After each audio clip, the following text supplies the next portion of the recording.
الحمد للہ رب العالمین والصلاة والسلام علی سید المرسلین اما بعد۔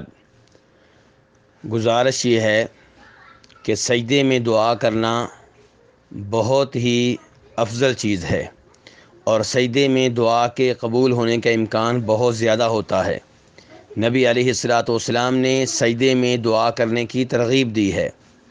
یہاں پہ یہ سوال پیدا ہوتا ہے کہ کیا کوئی ایسی دعا کر سکتے ہیں جو قرآن پاک میں آئی ہو، جب کہ سجدے میں قرآن پاک کی تلاوت ممنوع ہے؟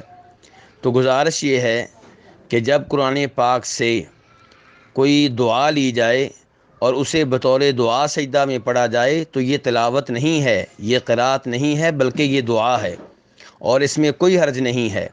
نبی علیہ الصلاۃ والسلام فرماتے ہیں انما الاعمال بالنیات، بخاری مسلم کی حدیث ہے کہ عملوں کا دار و مدار نیت پہ ہے۔ جب آپ قرآن بطور تلاوت اور قرات پڑھیں گے تو اسے تلاوت کہا جائے گا، اور جب آپ قرآن سے کوئی دعا لے کر اسے بطور دعا پڑھیں گے تو اسے تلاوت نہیں کہا جائے گا، اسے دعا کہا جائے گا، لیکن یہ دعا قرآن پاک سے لی گئی ہے۔ نبی علیہ الصلاۃ والسلام نے بہت سی احادیث میں کئی دعائیں بیان کی ہیں۔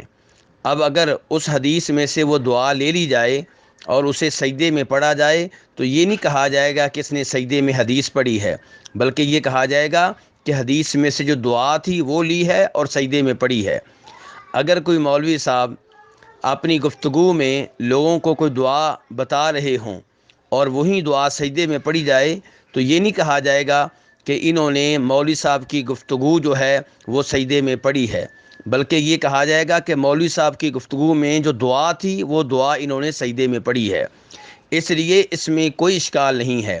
سعودی عرب کے علماء کرام کی فتویٰ کمیٹی سے جب یہی سوال کیا گیا تو انہوں نے کہا لا بأس بذلك اذا اتى بها على وجه الدعاء لا على وجه التلاوة للقرآن۔